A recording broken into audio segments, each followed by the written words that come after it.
Bismillahirrahmanirrahim. Assalamualaikum warahmatullahi wabarakatuh.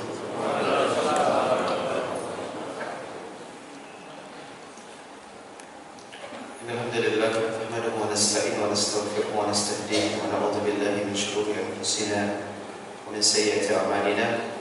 Man yahdihillahu fala mudilla lahu wa man yudlil fala hadiya lahu.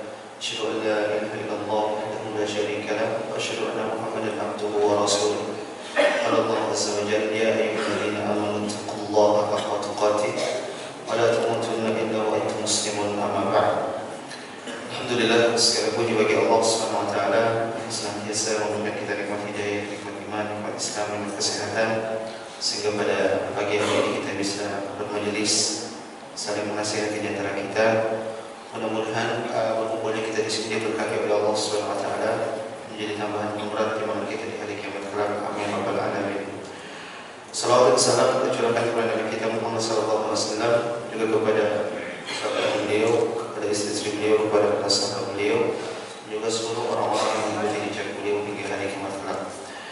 Ikhwani fi din, Bapak Ibu yang semoga dirahmati Allah Subhanahu wa taala, pertama-tama saya ucapkan jazakumullah khairan telah memberikan saya kesempatan bisa hadir di hadapan Bapak Ibu sekalian. Mudah-mudahan kehadiran saya di sini bisa memberikan manfaat untuk diri saya pribadi, juga kepada Bapak Ibu sekalian. Jamaah yang semoga dirahmati Allah Subhanahu wa taala, pada pagi hari ini kita akan membahas suatu tema yang cukup penting, tema yang cukup diberikan perhatian, bahkan sangat diberikan perhatian oleh agama kita, yaitu berkaitan dengan agama Islam, yaitu berkaitan dengan akhlak Islam seseorang. Di antara bukti bahwasanya Islam sangat perhatian dengan akhlak ini, kita lihat dalam sebuah hadis, ternyata Nabi SAW itu menjadikan standar keimanan seseorang itu bisa dilihat dari akhlaknya. Dalam hadis Nabi SAW pernah bersabda, "Akmalul mu'minina imanan ahsanuhum khuluqan." Kata Nabi SAW, orang yang paling sempurna keimanannya itu orang yang terbaik akhlaknya. Wa khiyarukum khiyarukum li ahli. Kemudian Nabi contohkan, sebaik-baik kalian itu adalah orang yang paling terbaik bagi keluarganya. Dari hadis ini jamaah yang semoga Allah Subhanahu wa taala, kita sadar bahwasanya ternyata keimanan dan akhlak itu satu kesatuan. Saya ulang, dari sini kita sadar bahwasanya keimanan dan akhlak itu adalah satu kesatuan. Menjadi permasalahan problematik di kehidupan masyarakat kita, sebagian orang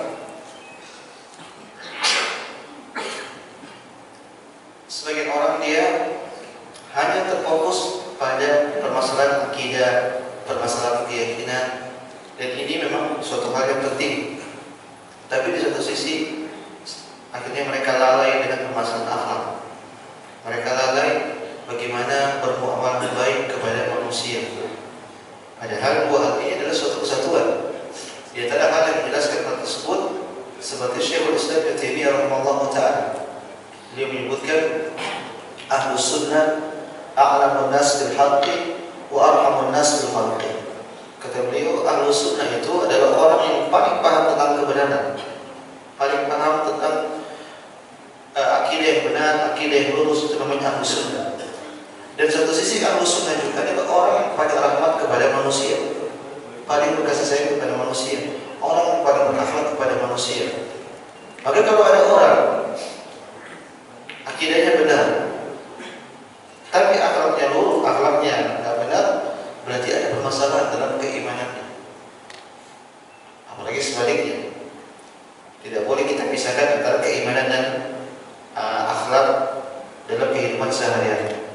Oleh karena ya maksudnya, ada ulama tatkala mereka membahas tentang orang-orang seperti ini, yang mungkin kehidupan zahirnya mereka beribadah dengan ibadah yang banyak, tapi muamalahnya buruk, maka orang seperti ini adalah orang yang sangat merugi. Seakan-akan mereka sedang membangun tangga menuju surga Allah Subhanahu wa taala, kemudian setelah itu mereka hancurkan tangga-tangga tersebut. Saya kasih contoh ya Mas Model, ada sebagian orang, dan ini bermasalah problematik yang banyak dikeluhkan sebagian orang, yaitu ada sebagian oknum yang kita lihat dalam kondisi fisiknya dia sudah seperti orang yang hijrah, mungkin sudah rajin sholat di masjid, mungkin dia juga sering berpuasa sunnah, sering baca Quran. Tapi yang jadi masalah, kenapa kalau dia ketemu dengan orang dia tidak mau senyum? Kalau diundang untuk kerja bakti di RT nggak datang, nggak mau bersosialisasi dengan masyarakat. Ini jadi problematik, akhirnya tercorenglah dakwah. Dia juga orang yang sudah ngaji, sering ke masjid, nggak mau bersosialisasi. Akhirnya tercorenglah dakwah Islam, dakwah yang begitu indah, dakwah yang menyuruh kepada kebaikan, dakwah yang menyuruh kepada akhlak. Akhirnya tercoreng gara-gara sebagian orang. Kenapa orang itu bisa seperti itu jemaah? Karena dia berpikir, yang penting urusan saya sama Allah baik, sama manusia saya tidak peduli, yang penting saya dan Allah baik. Ketahuilah jemaah sekalian, ketakwaan itu tidak hanya diraih dengan urusan kita atau peribadatan kita kepada Allah SWT saja.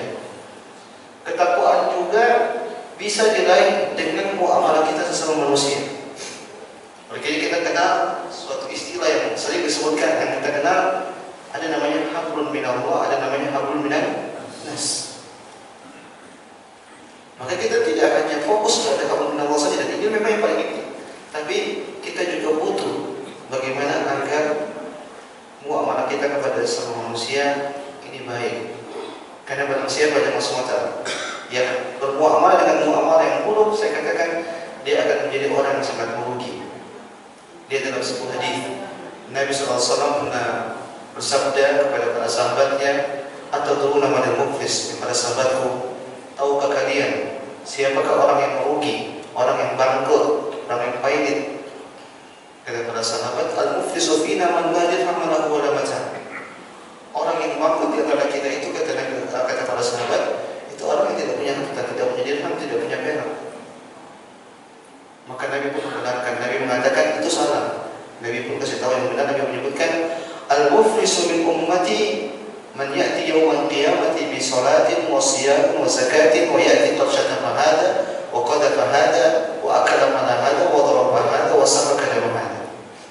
Kata Nabi SAW, orang yang bangkrut itu bukan orang yang tidak punya harta, tapi orang yang bangkrut itu jemaah, kata Nabi SAW, orang yang datang nanti pada hari kiamat dengan membawa pahala yang banyak. Dia bawa pahala salat, dia bawa pahala zakat, dia bawa pahala puasa, dan banyak pahala yang dia kumpulkan di dunia. Tapi yang jadi masalah di dunia dulu, dia pernah menzalimi orang, dia pernah mencaci orang, dia pernah mungkin memfitnah orang, menuduh orang, mungkin dia juga pernah mukulin orang, atau mungkin jangan sampai dia membunuh orang. Maka orang yang seperti ini dia akan bangkrut. Kenapa dia bangkrut jemaah SWT? Karena dia akan disidangkan di hadapan Allah SWT sama orang-orang yang dia zalimi tadi. Caranya bagaimana? Allah akan kumpulkan orang-orang yang dia zalimi, kemudian Allah akan ambil pahala-pahalanya untuk dibagikan kepada orang-orang yang dia zalimi. Artinya pahala tadi yang dia kumpulkan banyak, dan ini sholat, puasa, zakat, seterusnya akhirnya dibagi-bagi kepada para orang yang dia zalimi. Kalau cukup, alhamdulillah. Yang jadi masalah, yang antri masih banyak, pahalanya habis. Yang antri masih 20 atau 100 orang, ternyata pahala udah habis. Gimana cara persidangan tersebut? Kata Nabi SAW, Allah akan ambil keburukan-keburukan, dosa-dosa dari orang-orang yang dia zalimi, kemudian dilemparkan kepada sang penzalim tadi. Maka cukup benar orang seperti ini, Nabi SAW menyebutkan sebagai orang yang bangkrut, orang yang pahit. Kenapa? Capek beramal, ternyata amalannya diberikan kepada orang. Dan jamaah semua pada masa sholat ini suatu hal yang sangat menyedihkan, hal yang akan membuat kita membuat orang sedih kalau dia mengalami hal seperti itu. Kenapa demikian ya Mas Saudara? Kita capek-capek mengumpulkan pahala di dunia. Kita sholat, kita puasa, kita bayar zakat, banyak ketaatan yang kita lakukan. Yang semua itu semata-mata kita ingin mencari keridhaan Allah SWT. Kita mencari amal, kita beramal saleh untuk mendapatkan pahala. Dengan pahala tersebut membuat kita mendapatkan keridhaan Allah SWT. Ternyata pundi-pundi kebaikan tersebut kita nanti bagikan kepada orang-orang yang kita tidak suka. Ya maaf, kita kasih kepada orang yang kita cintai, dan biasanya kita nggak rela. Apa dalilnya? Allah SWT as-sakhah yauma yafirru al-mar'u min akhihi wa ummihi wa abihi wa sahibatihi wa banihi likulli imrin minhum yawma idzin sya'nun yughnihi. Kata Allah Subhanahu wa taala, pada hari kiamat nanti seseorang itu lari dari keluarganya. Dia lari dari ayahnya, dia lari dari ibunya, dia lari dari anaknya, dia lari dari istrinya, dari siapapun dia lari. Kenapa?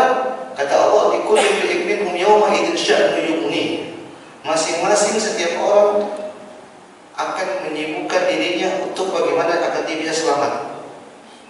Kalau kita baca penjelasan para ahli tafsir jemaah, mereka menyebutkan salah satunya mereka kabur dari orang-orang. Kenapa? Mereka nggak mau pahalanya diambil sama orang. Mereka nggak mau pahalanya diambil sama ibunya, sama bapaknya, sama anaknya, sama istrinya. Padahal ini orang-orang yang paling mereka cintai di dunia. Ya tidak? Kita kan sangat cinta sama ibu kita, sama ayah kita, sama anak kita, sama istri kita. Kita sangat cinta.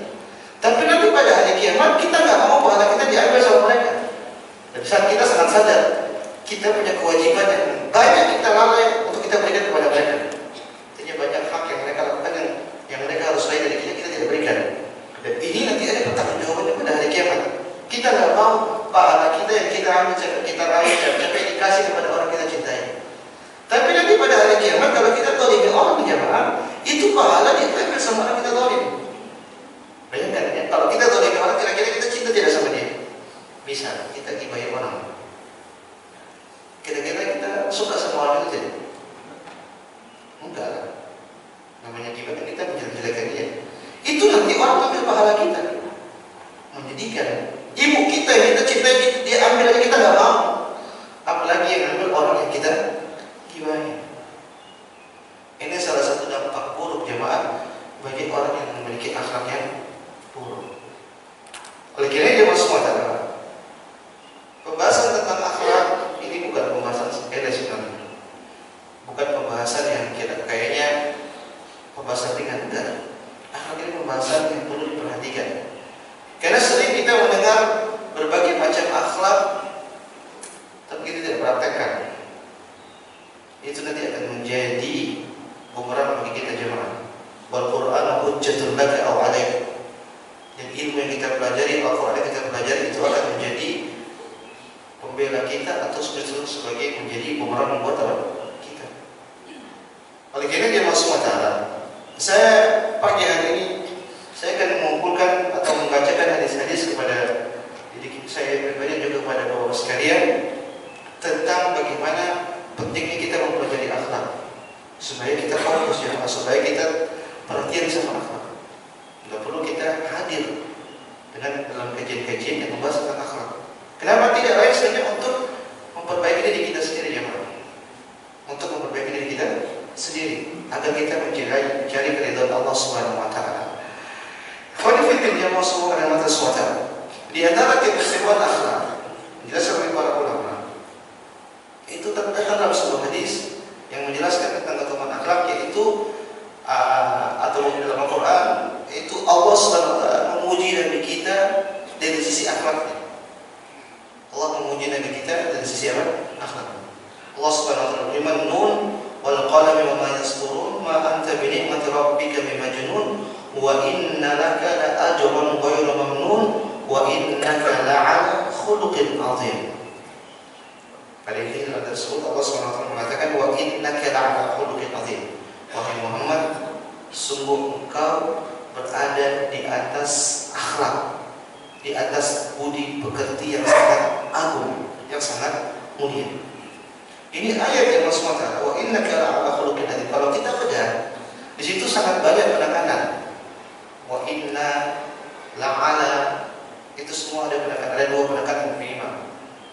Yang kata para ulama berarti ini penegasan benar-benar Allah itu sedang memuji Nabi SAW dari sisi apa? Di antara ayat yang lain Allah SWT memuji Nabi SAW. Allah pernah bersumpah dengan umur Nabi SAW.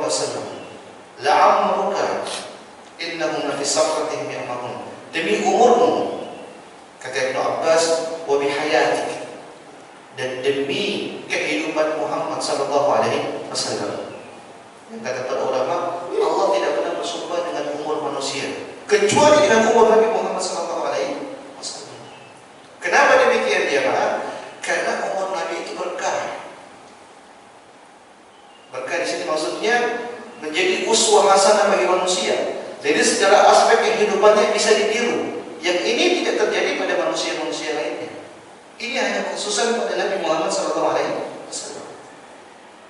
Dikira dia masuk kita kalau ingin mencari keteladanan, semua ada pada Nabi sebenarnya. Anda mau cari keteladanan seorang pemimpin, Nabi teladan.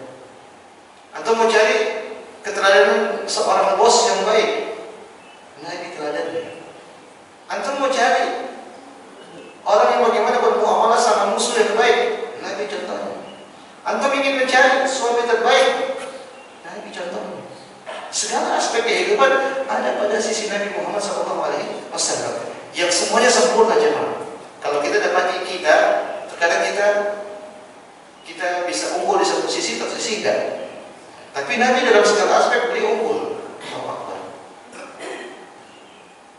Makanya para ulama ketika mereka berbicara tentang akhlak Nabi, mereka menyebutkan akhlak Nabi itu mukjizat.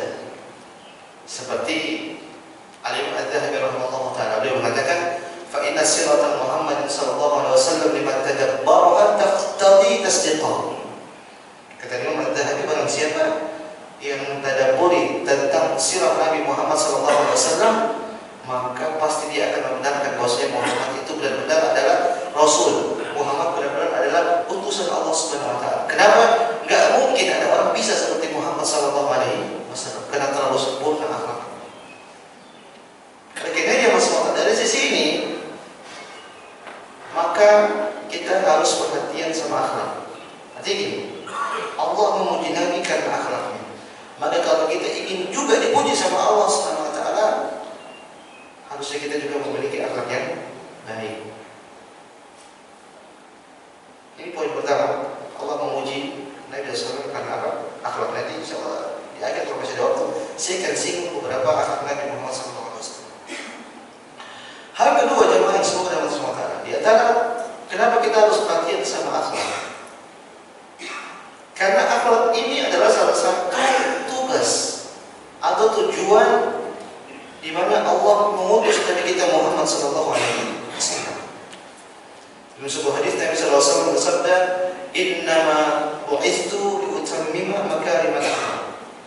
Kata Nabi sallallahu alaihi wasallam, tidaklah aku diutus oleh Allah Subhanahu wa taala kecuali untuk menyempurnakan akhlak. Khawanifiddin, di sini kalau kita baca seakan-akan kontradiksi dengan tujuan diturunkannya Nabi SAW. Apa tujuan utama diturunkan Nabi? Menyampaikan tauhid, supaya orang tidak berbuat kesyirikan, supaya orang hanya beribadah kepada Allah Subhanahu wa taala. Karena di zaman Nabi akhlak itu sudah ada, tapi yang menjadi fokus utama itu tauhid. Bagaimana supaya orang hanya beribadah kepada Allah Subhanahu wa taala. Ya, di Ka'bah berbagai macam berhala di zaman itu. Mereka beribadah kepada berhala-berhala. Maka Allah pun mengutus Nabi untuk membereskan semua permasalahan tersebut. Ternyata salah satu aspek tugas Nabi juga memperbaiki akhlak. Karena Nabi menyebut tadi, aku diutus untuk menyempurnakan akhlak.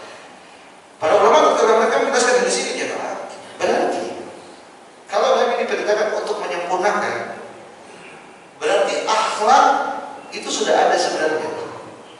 Sebelum Nabi menjadi Nabi, itu sudah ada akhlak di sekitar orang-orang Quraisy. Nabi datang sebagai orang yang menyempurnakan akhlak yang sudah ada. Oleh karena yang dijawab suatu kita dapati akhlak di zaman jahiliyah itu tidak ada. Contoh misalnya orang-orang jahiliyah, orang-orang Quraisy itu mereka sangat setia kawan. Bahkan setia kawan mereka itu sampai berbau kepada hal yang konyol, membela teman, membela kawan. Mereka sangat luar biasa.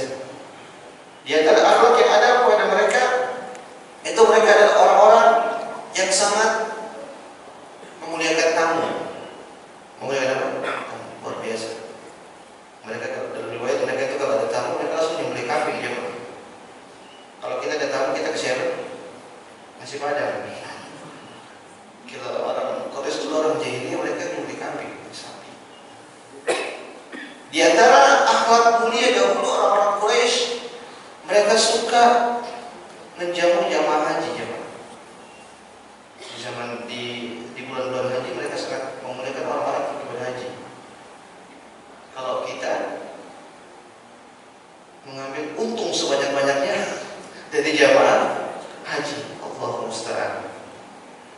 Kalau bisa paling banyak untuk diambil. Masa kita kalah sama orang jahiliyah? Kalau kita jamaah semata. Di sisi lain ternyata di sana juga ada akhlak buruk. Akhlak buruk orang-orang Quraisy. Contoh mereka beribadah kepada berhala itu akhlak buruk. Contoh juga mereka punya kebiasaan pernikahan yang sangat mengerikan jemaah, pernikahan jahiliyah. Dan banyak disebut kalau kita baca dalam buku-buku fikih, pernikahan jahiliyah itu banyak. Di antaranya pernikahan jahiliyah itu yaitu seorang wanita, ada wanita mereka ingin digauli, akhirnya dia pasang bendera di depan rumahnya. Ini Anda, maksudnya siapa yang mau menggauli dia silakan, tapi dengan syarat nanti kalau dia hamil, maka dikumpulkan semua orang yang pernah menggauli dia. Misalnya hari ini ada orang menggauli dia, dicatat namanya si A, kedua si B, si C, si D. Kalau dia hamil, kemudian dia melahirkan, dia kumpulkan semua orang laki-laki tadi. Terus dia berhak pilih siapapun yang terpilih, dia harus jadi bapaknya. Bisa anaknya mukanya kayak si A, dia tunjuk kamu C jadi bapaknya, harus terima. Di antara pernikahan yang sangat mengerikan di orang-orang jahiliyah dulu, ada suami-suami yang tidak punya rasa cemburu, yang dia ingin punya anak dari nasab yang tinggi. Akhirnya dia suruh istrinya untuk berzina, bergaul dengan orang-orang yang memiliki nasab tinggi, supaya nanti hamil punya anak dari keturunan orang yang punya jabatan atau orang yang punya nasab yang mengerikan. Jadi satu sisi ada akhlak yang baik, ada akhlak yang buruk. Maka Allah pun mengutus Nabi kita sallallahu alaihi wasallam. Ternyata di antara tugas Nabi adalah menyempurnakan akhlak. Oleh karenanya Nabi SAW ada akhlak yang baik Nabi sempurnakan. Nabi sempurnakan. Kedermawanan, orang jahiliyah dulu mereka sangat dermawan, jangan sabar. Maka Nabi sempurnakan. Tapi kalau ada akhlak yang buruk, Nabi hapus. Kenapa? Ini tidak sesuai, tidak sejalan dengan syariat yang dibawa oleh Nabi Muhammad SAW. Dari sini saya ingin mengambil pelajaran dari Allah SWT. Berarti syariat itulah yang memfilter kebiasaan masyarakat,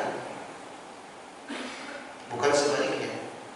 Kebiasaan masyarakat yang memfilter syariat.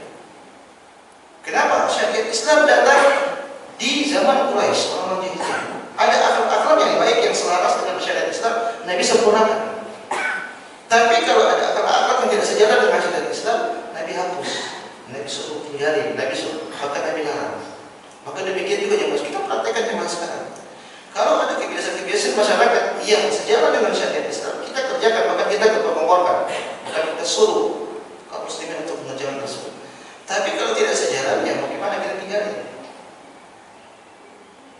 Karena tidak sejalan. Karena sebagian orang salah praktek. Justru syariat Islam difilter sama kebiasaan masyarakat. Nah, ini kayaknya nggak cocok deh di sini. Cocoknya di Arab aja, di Bekasi nggak cocok di sini. Gimana? Islam kan rahmatan lil alamin. Islam itu untuk segala semua manusia.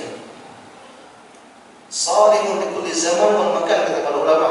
Islam itu selalu relevan dimanapun dan kapanpun. Jadi nggak bisa dipilah-pilih. Sekali lagi, syariat Islam yang memfilter kebiasaan masyarakat. Kenapa? Dalam hadis Nabi SAW menyebutkan, innama bu'istu liutammima makarimal akhlaq. Sesungguhnya tidak aku diutus ini kecuali untuk menyempurnakan akhlak. Khairu fiddin ya maswata. Poin selanjutnya, antara hal yang menjelaskan kepada kita bahwasanya akhlak ini adalah suatu hal yang sangat penting dalam agama kita, yang perlu kita beri perhatian.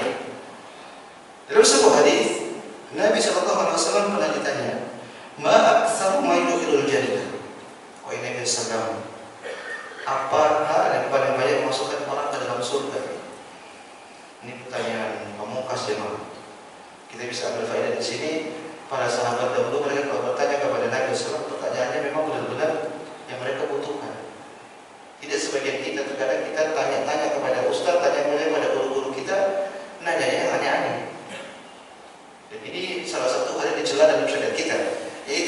soal, banyak nanya. Kalau kita baca dari para ulama, yaitu banyak nanya hal-hal yang nggak jelas. Contoh misalnya Ustaz, nanti kalau kita di bulan kita sholat menghadap mana? Aneh. Ustaz, kalau kita umrah kita tawaf pakai helikopter sah tidak? Ini pertanyaan yang bermanfaat. Maka kalau bertanyalah yang bermanfaat, yang sebagai ilmu buat kita, dan kita juga bisa mengamalkan ilmu tersebut. Kita tanya Ustaz, kalau di bulan sholat menghadap mana? Emangnya kau mengamalkan hal tersebut? Enggak. Maka tanyalah hal-hal yang penting yang perlu yang bisa kita amalkan. Contoh seperti sabda hadis ini, sahabat tanya Rasulullah, apa yang paling banyak memasukkan orang dalam surga? Berarti ini kan hal yang sangat penting. Ketika dia tanya, Nabi jawab, dia dapat ilmu. Akhirnya kita pun yang baca Quran, kita kan dapat ilmu tersebut. Dan inilah ilmu jariah ya Pak. Ilmu apa? Jariah. Berangkat dari sebuah pertanyaan. Apa jawaban Nabi SAW? Apa hal yang paling banyak masukkan orang dalam surga? Kata Nabi, at-taqwa wa husnul khuluq. Yaitu ketakwaan dan juga akhlak yang baik. Kemudian Nabi ditanya lagi, ma aktsar yudkhilun nar, dan apa yang paling banyak masukkan orang dalam neraka jahanam? Kata Nabi, al-ajwafan. Kata Nabi, dua rongga atau dua lubang, yaitu al-famu wal farj, mulut dan kemaluan. Khalifuddin dia yang semoga rahmati Rasulullah. Yang ini menjadi poin kita di dalam hadis ini. Nabi ditanya tadi, apa yang paling banyak masukkan orang ke dalam surga? Nabi menjawab tentang takwa dan akhlak yang baik. Para ulama kalau mereka menjelaskan di sini, mereka menyebutkan ini. Seharusnya Nabi cukup menyebutkan takwa saja. Kenapa demikian? Karena akhlak yang baik ini bagian dari ketakwaan. Tapi ternyata Nabi sebutkan akhlak yang baik. Berarti kata para ulama, ini seakan-akan isyarat penegasan bahwasanya kita ini harus berbalik perhatian sama akhlak. Karena sekali lagi, kalau Nabi hanya menyebutkan ketakwaan itu sudah cukup. Tapi Nabi mendetailkan lagi takwa dan akhlak yang baik. Berarti akhlak yang baik ini memiliki porsi perhatian besar dalam agama Islam. Mungkin kita bertanya-tanya, Mas Muhammad, kenapa sih akhlak yang baik ini banyak memasukkan orang ke dalam surga? Khalifuddin dalam sebuah hadis Nabi SAW menyebutkan, innakum la tasrun nasa bi amwalikum. Wahai sekalian manusia, kalian itu tidak bisa membahagikan semua orang dengan harta-harta kalian. Wa innakum walakin yasa'u minkum bastul wajhi wa husnul khuluq. Tapi kalian bisa membuat orang bahagia, banyak orang bahagia dengan wajah yang tersenyum, wajah berseri-seri. Khalifuddin. Hadis ini menyebutkan kita tidak bisa bahagia orang semua dengan harta kita. Kenapa demikian? Karena harta terbatas. Kita mempunyai uang sebanyak apapun, kalau kita mau cari atau kita membuat orang bahagia dengan harta kita, pasti terbatas. Kenapa? Harta pada ujungnya juga akan habis. Untuk punya uang 1.000 triliun misalnya, atau bagi-bagi tiap hari, dia bakal habis juga. Kalau sudah habis, bisa jadi orang yang tidak suka lagi sama kamu. Kenapa udah nggak bagi kita? Tapi kata Nabi, kita bisa buat orang senang, kita bisa buat orang bahagia dengan apa? Dengan akhlak, dengan senyuman. Senyuman bayar tidak jamaah? Gratis. Dan inilah akhlak yang paling baik atau amalan yang paling dicintai oleh Allah Subhanahu wa taala. Bukankah Nabi SAW menyebutkan, khairun nas anfa'uhum linnas. Sebaik manusia itu yaitu yang paling bermanfaat bagi orang lain. Wa ahabul a'mali ila Allah suruhun tudkhiluhu ala qalbi muslim. Kata Nabi SAW, dan amalan yang paling dicintai oleh Allah Subhanahu wa taala itu kebaikan yang kau masukkan dalam hati seorang muslim, kebahagiaan yang kau masukkan dalam hati seorang muslim. Bayangkan ya Mas Mata, kalau kita memiliki akhlak yang mulia, kita akan bisa mendapatkan pahala sangat banyak. Bisa, kita di rumah kita kan bermuamalah, kita bermuamalah sama istri, sama anak, sama orang tua. Kalau kita bermuamalah baik dan kita niatkan karena Allah Subhanahu wa taala, itu kita dapat pahala terus ya, Pak. Atau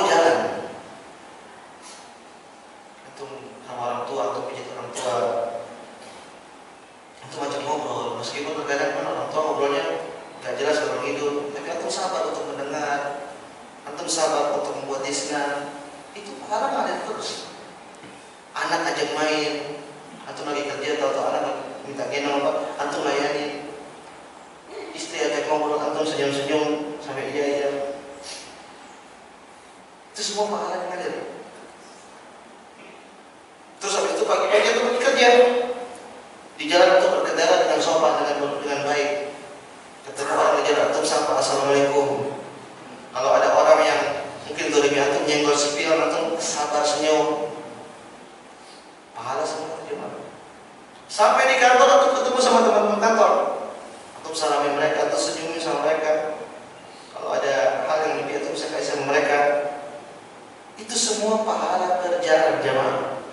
Yang ini hanya didapatkan bagi orang-orang yang berakhlak baik yang diniatkan karena Allah Subhanahu wa taala.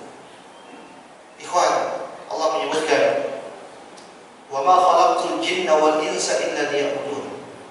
Dan tidaklah aku ciptakan jin dan manusia kecuali untuk beribadah kepadamu. Berarti harusnya kita itu senantiasa setiap saat beribadah. Ya tidak? Karena kita disuruh beribadah, kita diciptakan oleh Allah untuk beribadah. Tapi kita tidak bisa melakukan itu semua. Terus gimana kita bisa merealisasikan ayat tersebut? Caranya kata para ulama, kita jadikan aktivitas kerjaan kita itu bernilai ibadah dari sisi Allah Subhanahu wa taala. Salah satunya kita bermuamalah dengan akhlak yang baik. Antum ngobrol sama teman, antum buat dia bahagia, antum senyum, buat dia bahagia, antum dapat pahala dari ngobrol itu juga. Luar biasa.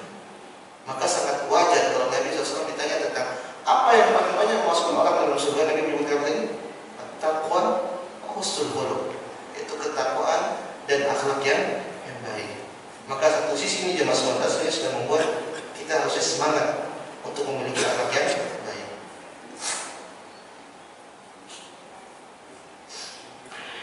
Khawanifiddin jemaah sekalian, di antara hadis yang menyebutkan tentang bagaimana akhlak itu memiliki keutamaan yang sangat agung. Dalam sebuah hadis Nabi SAW menyebutkan seperti ini, "Inna ahabbakum ilayya ahasinukum akhlaqa." Orang yang paling aku cintai di antara kalian, kata Nabi, itu orang yang paling baik akhlak. Di zaman sekarang ini banyak orang klaim saya cinta Nabi, saya cinta Allah, dan ini memang suatu kewajiban. Kita harus mengklaim kita cinta sama Allah, cinta sama Nabi SAW, karena itu suatu hal yang wajib, standar keimanan. Tapi yang jadi masalah, cinta kita ini diterima tidak? Artinya kita dicinta nggak sama Allah, dicinta sama Nabi SAW? Karena terkadang kita mengklaim tapi kita tidak menggunakan bukti. Makanya Nabi menyebutkan al-bayyinatu 'alal mudda'i. Bagi yang mengklaim harus mendatangkan bukti. Kita ngaku cinta sama Nabi tapi kita ternyata menyelisih apa yang diajarkan oleh Nabi SAW. Kita klaim kita cinta sama Allah Subhanahu wa taala, ternyata kita maksiati Allah Subhanahu wa taala. Mana bukti cintanya? Maka salah satu hal maka kita bisa dicintai oleh Nabi SAW. Ini hadis ini Nabi menyebutkan orang yang paling aku cintai di antara kalian, kata Nabi SAW, al-muwatta'un ahasinukum akhlaq. Itu orang yang paling baik akhlaknya. Jadi orang yang paling dicintai oleh Nabi adalah orang yang paling baik akhlaknya. Kemudian Nabi kasih contoh kriteria orang yang akhlak baik itu di antaranya kata Nabi SAW, al-muwatta'un aknafan alladzina ya'lafun wa yu'lafun. Yaitu orang yang mudah bergaul, orang yang mudah berbaur sama orang.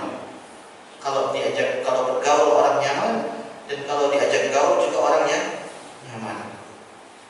Ini kriteria, salah satu kriteria orang yang punya akhlak yang baik. Dari sini coba kita introspeksi diri kita. Kita terapkan dari sini pada diri kita. Coba kita lihat, saya begitu enggak? Teman-teman saya nyaman nggak sama saya?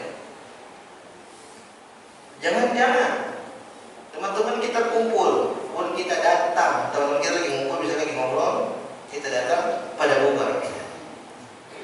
Ini tanda akhlak kita bermasalah jemaah. Atau kita ngobrol sama orang yang nggak betah. Kita perlu koreksi jemaah. Kita perlu introspeksi kita. Apa yang salah dari saya? Mungkin jangan-jangan bahasa saya terlalu kasar. Atau mungkin jangan-jangan bro, saya ini suka nyinggung orang.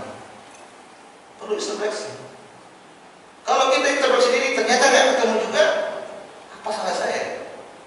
Atau tanya sama teman antum, akhi, mas, kenapa kalau saya datang kalian bubar? Nggak masalah, tanya aja. Nanti dijawab, karena antum begini, antum begini, antum begini, antum begini. Ini kebaikan berarti ya jamaah. Karena kalau antum datang itu, antum ngobrolnya kepanjangan. Karena datang seperti itu. Kalau udah duduk, dia ngobrol, dia bicara, setengah jam habis. Dia sendiri. Kita semua jadi pendengar. Ya kita bilang aja, nanti kalau mau bicara terlalu kepanjangan. Makanya mereka takut ngobrol sama ente. Maka kalau kita dikritik seperti itu, jemaah, terima. Justru itu kebaikan yang disampaikan kepada kita supaya kita bisa introspeksi diri, sehingga kita bisa menerapkan di sini. Alladzina ya'lafun wa yu'lafun. Orang yang suka bergaul sama orang dan orang pun nyaman sama dia. Akhirnya kenapa kalau saya datang kuat? Iya karena ente kalau datang selalu minta traktir, tidak pernah bayarin kita. Bisa jadi terkenal sebagai orang yang suka minta-minta misalnya. Orang nggak suka. Maka yang seperti ini jemaah kita perlu seleksi diri kita. Kenapa? Kita pengen menjadi orang-orang yang paling dicintai oleh siapa? Nabi kita Muhammad Sallallahu Alaihi Wasallam. Khalifatul Jamaah Semata di antara keutamaan akhlak. Nabi SAW pernah bersabda, Innal mu'min la yudriku bi husni khuluqihi darajat as-sha'im al-qa'im. Sesungguhnya orang yang berakhlak baik itu dia bisa mendapatkan derajat orang yang rajin puasa dan orang yang rajin sholat malam. Kalau tidak semua kita bisa rajin melaksanakan puasa sunnah. Artinya puasa Syawal ini berat ya, kalau puasa Ramadan mudah. Semua kita bisa. Kenapa? Setannya dia belenggu. Tapi kalau bulan Syawal setannya udah lepas. Kita mau puasa 6 hari aja berat terkadang. Begitu juga dengan sholat malam. Di bulan Ramadan kita mampu melaksanakan sholat tarawih 11 rakaat. Bahkan sebagian orang di 10 malam terakhir dia bisa sholat 1 juz. Dia bisa sholat sampai 2 jam, sampai 3 jam. Tapi di bulan seperti ini sholat witir 1 rakaat aja kadang-kadang berat. 1 rakaat. Kenapa? Setannya sudah di. Tapi ternyata kita bisa mendapatkan keutamaan orang yang rajin sholat malam, orang rajin puasa. Caranya apa jemaah? Ya puasa juga dan juga sholat malam juga. Tapi salah satu cara yang disebut oleh Nabi SAW yaitu dengan berakhlak mulia. Antum kalau memiliki akhlak yang mulia, derajat antum seperti orang yang sholat malam dan orang yang berpuasa. Nanti ini menunjukkan bahwasanya orang yang memiliki akhlak mulia itu adalah orang yang sangat mulia dan tidak sangat tinggi. Kemudian terakhir yang mau saya sampaikan pada kesempatan kali ini, kenapa kita harus perhatian sama akhlak jemaah? Ternyata Nabi kita SAW sering berdoa minta diberikan akhlak yang baik kepada Allah Subhanahu Wa Taala. Artinya beliau berdoa minta akhlak yang baik. Di antara doa Nabi SAW, Allahumma ahsanta khalqi fa ahsin khuluqi. Ya Allah, sebagaimana Engkau telah memperindah rupawanku, karena rupawan manusia itu rupawan yang sangat indah, makhluk yang paling indah. Apa dalilnya jawab? Kata Allah Subhanahu Wa Taala, laqad khalaqnal insana fi ahsani taqwim. Kata Allah Subhanahu Wa Taala, sungguh kami telah menciptakan manusia fi ahsani taqwim, fi ahsani surah. Maksudnya dengan sebaik-baik rupawan. Maka makhluk yang paling indah yang pernah Allah ciptakan adalah manusia. Maka kata Nabi SAW, ya Allah, sebagaimana Engkau telah memperindah rupawanku, fa ahsin khuluqi, maka perindah juga apa? Akhlakku. Berarti kan Nabi berdoa minta akhlaknya baik. Kita sudah minta belum jemaah? Kita sudah minta belum? Jangan dan kita berdoa minta akhlak yang baik. Intinya kalau kita bicara tentang akhlak yang baik, sangat banyak dari hal lain yang disampaikan jemaah sekalian menjadi permasalahan. Akhlak itu bisa diubah atau tidak?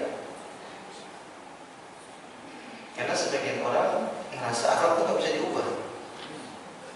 Contohnya misalnya orang mengatakan gini, ya saya ini memang dari sananya sudah begini, jangan nyenggol-nyenggol saya, karena kalau saya sudah marah ya saya begini sudah ini, susah saya diubah. Ada tidak orang kayak gitu?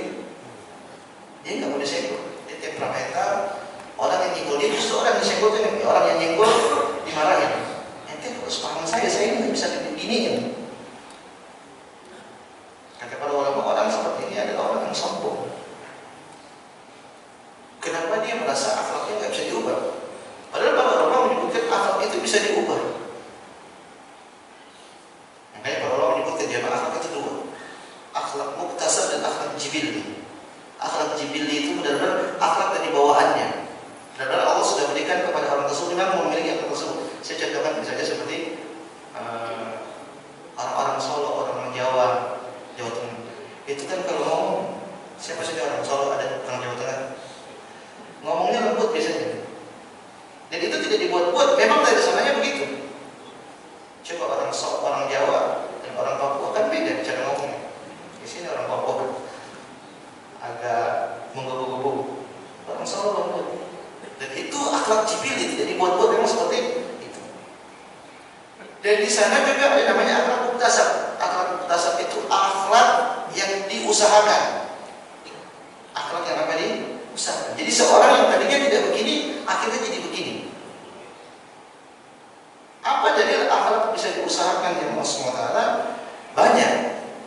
Contoh seperti hadis Nabi SAW, ana za'imun bi baitin fi a'lal jannah liman hassana khuluquhu.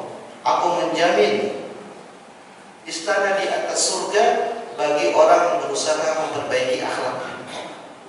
Kalau Nabi menyebutkan berusaha memperbaiki akhlaknya, berarti akhlak bisa diubah, harusnya tidak? Berarti bisa. Nabi juga pernah bersabda dalam hadis, man yatasabbar yusabbirullah. Barang siapa yang berusaha untuk menjadi orang yang sabar, maka Allah pun akan berusaha menjadikan dia sebagai orang yang bersabar. Intinya mau atau tidak.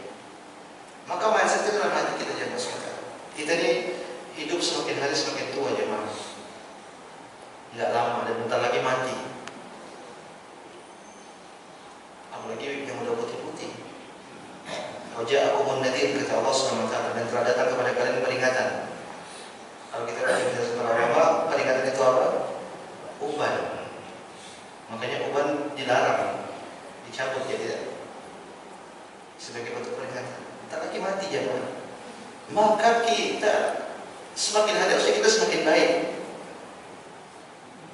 Karena semakin hari kita akan semakin bertemu, mendekati pertemuan dengan Allah SWT. Kalau semakin hari kita gitu-gitu aja, apalagi semakin buruk, terus apa manfaat kita hidup? Maka cara agar kita semakin baik, koreksi diri kita. Saya punya kekurangan di sini, saya punya kekurangan di sini. Jangan berusaha berdoa minta sama Allah supaya saya berubah. Contoh misalnya kalau saya sadar, saya ini kalau bercanda saya suka bohong. Dosa tidak jangan? Dosa. Tidak boleh bercanda dengan bohong. Tapi Ustaz, kan buat orang bahagia. Apalagi Nabi menyebutkan memberikan kebahagiaan orang itu amal yang paling dicintai oleh Allah SWT. Subhanallah, pakai dalil lagi. Kita katakan iya, tapi kalau bercandanya jujur. Tapi kalau bercandanya bohong, dilarang sama Nabi SAW. Kita sadar, oh, saya punya akhlak seperti ini. Yaudah, saya berusaha menahan. Mau ngobrol sama orang, mau cerita bohong, tahan. Bisa juga. Kalau ngobrol sama orang suka nyablak, itu bawaan tidak bawaan itu biasanya seperti itu dari sananya. Tapi harus diubah jangan. Berusaha melawan hawa nafsu untuk nyablak ya bahasa Jakarta, bahasa Bekasi. Berusaha tahan diri. Kenapa kita semakin hari kita ingin bertemu dengan Allah dengan kondisi terbaik, dengan akhlak terbaik. Contoh misalnya kita punya akhlak yang buruk, ya mungkin kurang bersih, mungkin nggak sikat gigi, mungkin berusaha berubah. Supaya kenapa? Kita bertemu dengan Allah dengan kondisi yang terbaik. Ingat tadi Nabi SAW menyebutkan, ana za'imun bi baitin fi 'alal jannah liman hassana khuluqahu. Aku menjamin istana di atas surga jemaah, kata Nabi, bagi siapa? Bagi orang yang berusaha memperbaiki akhlaknya. Dan banyak cara agar kita bisa memperbaiki akhlak jemaah. Dia tanya kata para ulama, kalau kita mau akhlak kita berubah jemaah, pasang niat yang benar, pasang niat yang tulus. Maksudnya kita ingin benar-benar berubah karena Allah, bukan karena manusia. Kalau kita berubah, mengubah akhlak kita karena manusia, tidak akan bisa bertahan. Kenapa? Kita cuma bisa berakhlak kalau ada manusianya. Tapi kalau karena Allah, dia akan melanggang terus. Kenapa? Dia tidak peduli dengan perkataan manusia. Yang penting saya begini karena Allah SWT. Yang kedua, kata para ulama, belajar. Kalau mau merubah akhlaknya, belajar. Makanya saya katakan di awal, coba berusaha jemaah hadiri majelis-majelis yang berbicara tentang akhlak. Dan seriusi. Jangan hanya sekedar datang, ya cuma dengar-dengar aja. Masuk kanan, mantul. Kalau masuk kanan, keluar kiri, alhamdulillah masih nekat lah. Kadang mantul lagi, nggak masuk. Berusaha untuk memahami dan berusaha untuk mengambil. Kemudian ketiga yang mau sementara kata para ulama, kalau sudah dengar tentang ilmu maka diamalkan dan berusaha didakwakan, berusaha disampaikan kepada orang. Kenapa? Kita menyampaikan akhlak yang baik kepada orang ini sebagai motivasi untuk diri kita sendiri. Contoh misalnya saya beberapa tempat memang saya sering bicara tentang akhlak. Karena saya sebenarnya ingin memotivasi diri saya sendiri. Minimal. Tapi kurang berani. Minimal kalau saya bicara tentang akhlak, saya akan malu kalau saya berakhlak buruk. Tapi seharusnya bukan karena manusia, tapi karena siapa? Allah Subhanahu wa taala. Maka praktekkan dalam hal apapun jemaah. Antum kalau punya dapat ilmu, misalnya antum dapat ilmu, oh sedekah itu ternyata pahalanya besar. Maka antum dakwain, bikin status kayak sedekah, ya sedekah. Motivasi diri kita sendiri. Karena kalau kita motivasi orang kita enggak sedekah, kita malu. Itu tidak jawab. Yang pertama malu sama jawab Allah Subhanahu wa taala. Maka praktekkan dalam hal apapun. Dapat ilmunya, amalkan, kita amalkan, kemudian kita dakwakan kepada orang. Pada intinya Allah SWT berusahalah untuk memiliki akhlak yang baik, supaya kita bisa menjadi orang yang mendapatkan berbagai macam keutamaan yang disebutkan. Itu orang yang paling dicintai oleh Nabi SAW, orang yang tempatnya nanti dekat sama Nabi SAW. Dekat sama Nabi berarti kan surganya paling tinggi. Kemudian juga orang yang akhlak yang baik tadi apa? Memiliki derajat sebagai orang yang puasa dan juga orang sholat malam dan banyak hal lain. Kita juga dipuji sama Allah Subhanahu wa taala dan hal lain yang bisa didapatkan oleh akhlak orang-orang yang memiliki akhlak yang mulia.